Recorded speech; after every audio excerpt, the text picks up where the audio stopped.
La semaine dernière, Jean-Pierre nous a apporté la prédication sur Nombre 13 et puis on était là devant le pays promis, juste à l'entrée du pays promis, et puis on est resté coincé, on n'est pas entré dans le pays promis parce qu'il y en a qui n'ont pas voulu y aller.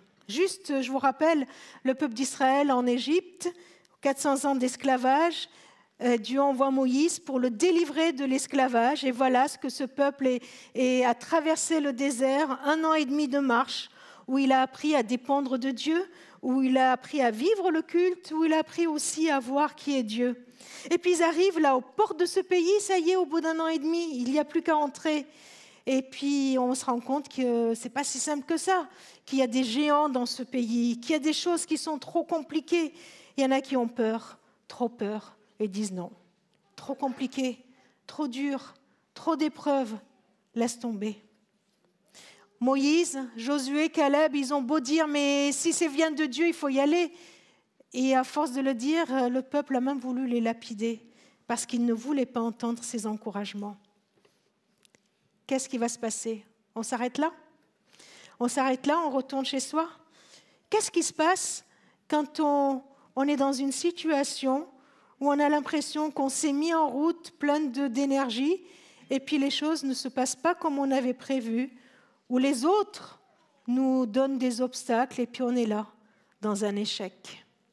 On va lire la suite dans Nombre chapitre 14, je vous propose les versets 11 à 19. Le Seigneur dit à Moïse, « Ce peuple ne cessera-t-il jamais de me rejeter ? Refusera-t-il toujours de me faire confiance malgré tous les signes que je lui ai donnés de ma puissance ? Je vais le frapper de la peste et l'exterminer, puis je ferai naître de toi une nation plus puissante et plus nombreuse qu'Israël. » Moïse répondit au Seigneur, « Les Égyptiens, ils ont su que par ta force, tu avais fait sortir ce peuple de chez eux. Ils l'ont raconté aux habitants de ce pays. Ceux-ci ont donc appris que toi, le Seigneur, tu accompagnes ton peuple, que tu lui manifestes, que tu te manifestes à lui face à face. Ils ont appris que c'est toi qui le protèges, puisque tu marches devant lui, le jour dans une colonne de fumée, la nuit dans une colonne de feu. Si maintenant tu extermines ton peuple d'un seul coup, les nations qui ont entendu parler de tout ce que tu as fait vont dire « Le Seigneur n'a pas été capable de conduire ce peuple dans le pays qu'il lui avait promis. C'est pourquoi il l'a massacré dans le désert. Alors je t'en prie, je t'en supplie Seigneur, déploie ta puissance et agis selon ce que tu nous as affirmé.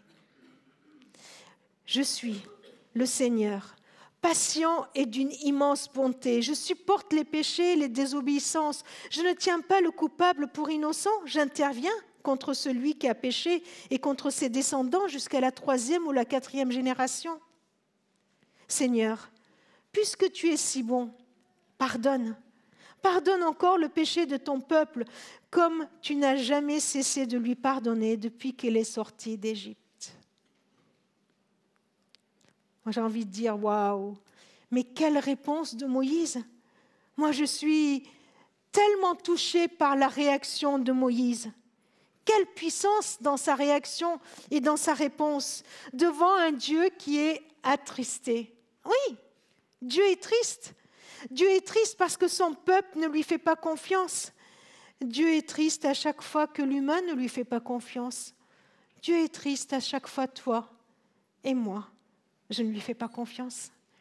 À chaque fois que je laisse mes peurs me dicter ma conduite, Dieu, il est triste. Alors il propose à Moïse de continuer avec lui sans le peuple. Bizarre comme proposition, hein? On n'aurait pas imaginé une telle proposition. Comment la comprendre? Je ne sais pas comment vous la comprenez, mais moi j'y vois vraiment une occasion que Dieu donne à Moïse de se positionner. Dieu ne veut pas enfermer Moïse dans sa mission. Il est en train de dire à Moïse, tu vois, tu t'es levé, on a fait une route ensemble, mais maintenant tu peux être libéré de ta mission. Et puis Dieu veut voir ce qu'il y a dans le cœur de Moïse, comment Moïse se positionne. Il a là l'occasion de se débarrasser des gens qui l'embêtent, des gens qui lui cassent les pieds, des gens qui l'empêchent d'avancer, des gens qui l'empêchent d'entrer dans le pays promis. Ce qui me touche particulièrement dans ce texte, c'est vraiment l'attitude de Moïse et la réponse qu'il va donner. Est-ce que le projet de Dieu va s'arrêter dans le désert là? Est-ce que le projet de Dieu pour l'humain s'est arrêté quand Adam et Ève ont péché dans le jardin d'Éden? Est-ce que le projet de Dieu pour toi et pour moi va s'arrêter parce que nous n'avons plus envie de continuer? Parce qu'on s'est mis en route avec lui, on y a cru, on est allé tout feu, tout flamme, et à un moment donné, quand c'est devenu trop dur, à un moment donné, quand on a commencé à avoir peur, on lui dit « Ouh là là là, stop, on s'arrête là ». Est-ce que pour autant Dieu s'arrête là? Voyons voir l'attitude de Moïse, et au travers de l'attitude de Moïse, soyons inspirés pour voir comment nous positionner. Je suis très touchée par le cœur de Moïse. Ce Moïse qui ne laisse pas tomber son équipe, même défaillante. Il ne dit pas, bon, cette équipe-là, c'est de sa faute, je laisse tomber, je prends une autre équipe. Il reste solidaire, il ne joue pas solo. Il ne cherche pas sa propre réussite, mais celle du groupe. Il veut avancer avec son équipe. Il ne cherche pas son propre intérêt, mais il cherche l'intérêt du peuple. Et on l'a vu hier dans le SML, le bien communautaire est supérieur au bien personnel. Et cela va lui coûter. Cela va lui coûter parce qu'on verra dans la suite que lui aussi, il va en subir les conséquences. Pendant 40 ans, ils vont tourner en rond dans le désert. Alors qu'il n'était pas d'accord, alors qu'il n'était pas dans la même situation que le peuple, mais il est tellement solidaire qu'il préfère subir le même sort que le peuple plutôt que d'entrer tout seul. C'est quand même fou, hein? C'est quand même fort cette attitude. Alors, des questions se posent à nous quand on est ensemble en Église, quand on avance ensemble, quand on travaille dans nos différentes équipes. Quand je dois prendre des décisions, quelles sont les valeurs qui me guident vraiment? Est-ce que je préfère jouer solo ou collectif? Est-ce que je cherche mon propre intérêt ou celui des autres? Christ n'a pas cherché son propre intérêt, mais le nôtre. Il a été solidaire avec nous.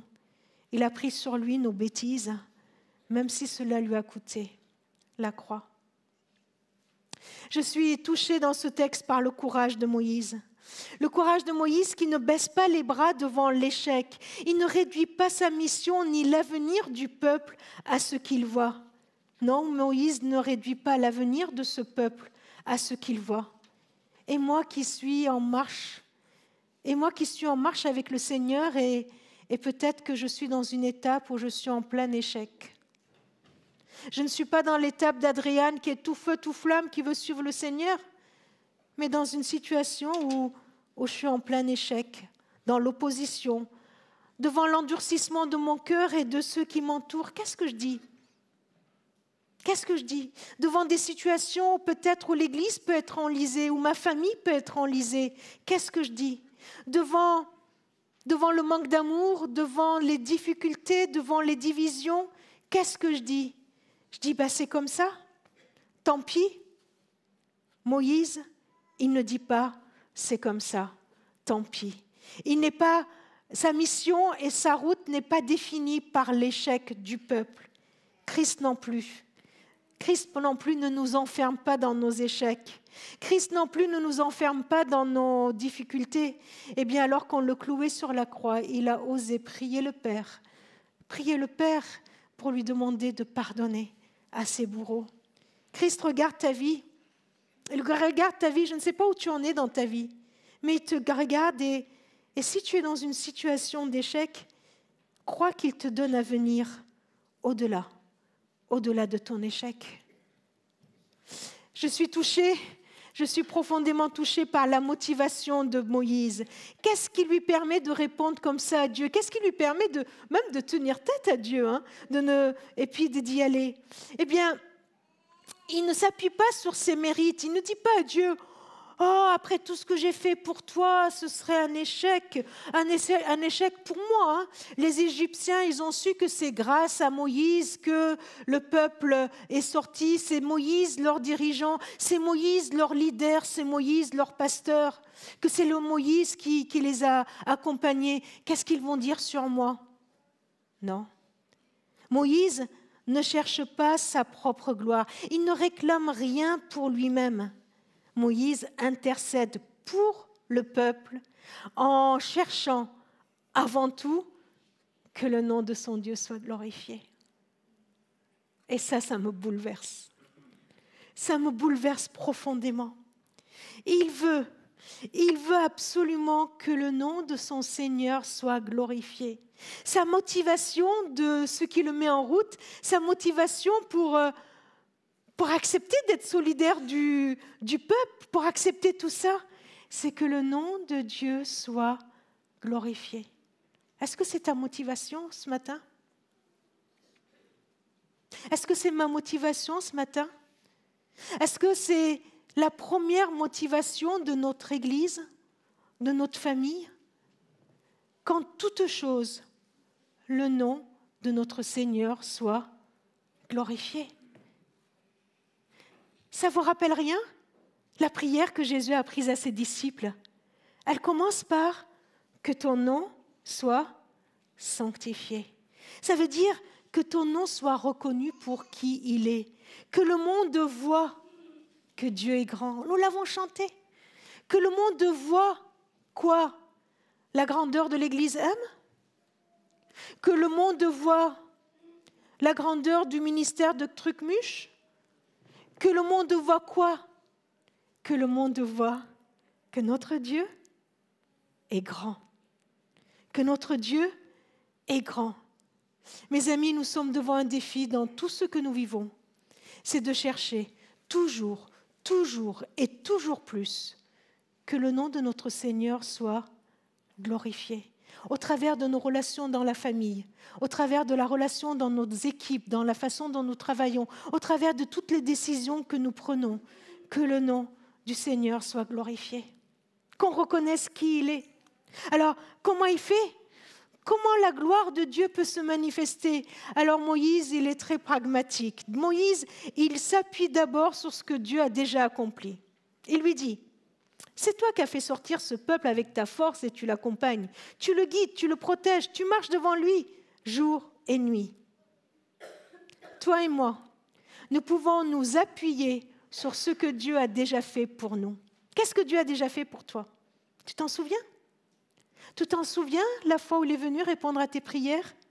Tu t'en souviens comme pour Adrienne, quand il est venu t'entourer de son affection, de son amour? Tu te souviens du jour de ta conversion où il t'a montré qu'il t'aimait tellement qu'il est allé à la croix pour toi? Tu te souviens de ce qu'il a accompli pour toi? Tu te souviens que tu lui as prié pour que tu aies un bout de pain, il te l'a donné? Tu te souviens quand tu avais besoin d'affection, comment il t'a envoyé quelqu'un pour te donner cette affection? Qu'est-ce que Dieu a fait pour toi? Souviens-toi de ce qu'il a fait et appuie-toi. Dans les moments de désert, dans les moments où tu es devant ton échec, dans le moment où tu es devant l'opposition de tout un groupe autour de toi, souviens-toi de ce que Dieu a fait pour toi et glorifie-le.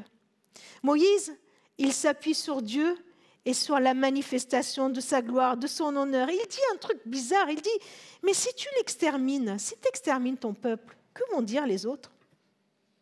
Que vont dire les autres? Ils vont dire, oh, Dieu n'a même pas été capable de protéger. Et ça m'encourage de me dire, est-ce que je suis plus préoccupée par ce que les autres vont penser de moi ou ce que les autres vont penser de Dieu? Et il ose dire à Dieu, Seigneur, ce qui compte, c'est ce que les autres penseront de toi. Pas ce que les autres penseront de notre Église, mais ce que les autres penseront de toi. Pas ce que nos autorités penseront de notre Église. Peu importe. Mais ce qui compte, c'est ce que les uns et les autres penseront de toi. Moïse, il aime tellement Dieu. Il affectionne tellement Dieu. Il a tellement envie de chercher la gloire de Dieu. Il dit, Seigneur, ce qui compte, c'est ce que les uns et les autres vont penser de toi. Et là, Je veux pas qu'il pense que tu es capable d'abandonner ton peuple. Non, ou qu'il croit que tu n'es pas capable de le sauver. Qu'il croit que tu n'es pas capable, que tu n'es pas assez puissant pour le sauver. Alors Moïse, il ose faire cette prière en s'appuyant aussi sur la capacité de Dieu. Il sait que Dieu est tout-puissant. Il dit, je t'en supplie Seigneur, déploie ta puissance. C'est la prière que nous pouvons faire dans toutes nos situations. Je t'en supplie Seigneur, déploie ta puissance pour que le monde voie qui tu es.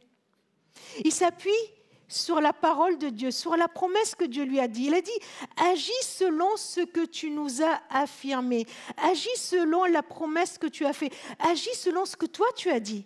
Tu as dit, je suis le Seigneur patient et d'une immense bonté. Je supporte les péchés, les désobéissances. Tu l'as dit. Vous voyez l'importance de connaître la parole de Dieu. Et pour nous, c'est tellement important de baser notre prière et notre demande, notre désir sur les promesses de Dieu. Elles ne sont pas basées sur quelque chose qu'on imaginerait, vous voyez, ce n'est pas sur nos envies, mais sur la promesse de Dieu. Seigneur, tu l'as dit. Tu as dit que tu vas me bénir, moi et ma famille. Tu l'as dit. Dieu a dit plein de choses, Adrienne. Vous avez entendu tous les versets qu'elle a lus? Tu as tiré ma vie de la fosse, tu m'as délivré, tu l'as dit. Tu as dit que tu m'as choisi, que je t'appartiens. Tu l'as dit. Tu l'as dit. Alors, je veux appuyer ma vie sur la parole de Dieu, sur ses promesses. Est-ce que vous avez déjà reçu des promesses de Dieu sur votre vie? Dans votre marche avec Dieu, vous en avez reçu? Chère famille Garziano, vous avez reçu des promesses de Dieu sur votre vie? Chère famille, est-ce que nous avons reçu des promesses de Dieu sur notre vie? Alors, on va s'appuyer sur ces promesses, sur ce que Dieu a dit pour nous, sur ce que Dieu a dit sur nos vies. Et on va lui dire, tu l'as dit, alors agis selon ce que tu as affirmé. Oui, Moïse connaît Dieu, il sait que Dieu est bon. Moïse connaît le cœur de Dieu, il sait qu'il pardonne. Moïse connaît la puissance de Dieu, il l'a vu agir.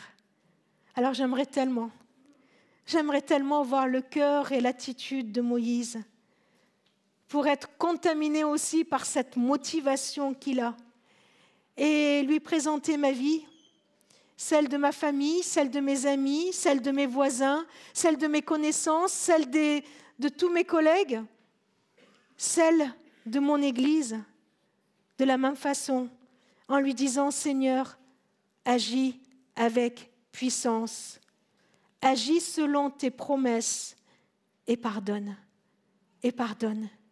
Et c'est une prière qui n'est pas basée sur mes intérêts à moi, mais elle est basée parce que je veux que la gloire de Dieu soit visible, soit manifestée pour tout le monde. Alors, permettez-moi d'aller un tout petit peu plus loin. Et juste de dire que Moïse, il a osé faire cette prière à Dieu. Seigneur, déploie ta puissance, agis selon tes promesses et pardonne. C'est parce que Moïse regardait l'avenir avec espérance. Il a pensé aux générations futures, aux enfants des enfants des enfants de ceux qu'il a guidés jusqu'à maintenant. Il était en train de dire, je ne veux pas qu'il y ait une génération sacrifiée. Il était en train de dire, je ne veux pas que l'héritage des enfants de ce peuple lui soit volé. Je veux que les enfants de ce peuple puissent avoir leur héritage. Et leur héritage sera d'entrer dans le pays promis. Eux, il faut qu'ils rentrent. Je crois que Moïse s'est souvenu de cette prière que Dieu lui a demandé de faire au peuple dans Nombre 6. Vous vous souvenez de cette prière? Dans Nombre 6, Dieu a dit à Moïse, voilà comment tu vas t'adresser au peuple. Tu vas lui dire que Dieu te bénisse et te garde, qu'il rayonne sur toi et qu'il t'accorde sa grâce et qu'il le fasse de génération en génération.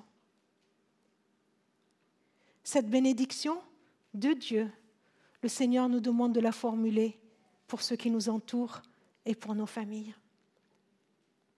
Le Seigneur nous demande de nous saisir de cette promesse, de cette prière, de lui dire, Seigneur, tu as promis et tu nous as demandé que tu vas nous bénir. Alors Seigneur, bénis-nous, bénis, garde-nous, qu'il rayonne sur toi.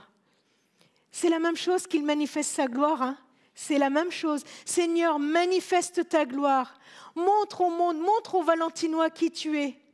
Montre aux Valentinois qui tu es. Non pas parce qu'on aura une église, une grande salle ou je ne sais quoi. Non, montre-leur qui tu es par ton amour extravagant qui vient sauver et transformer des vies ici et maintenant. Viens et accorde ta grâce. Pardonne. Pardonne nos échecs.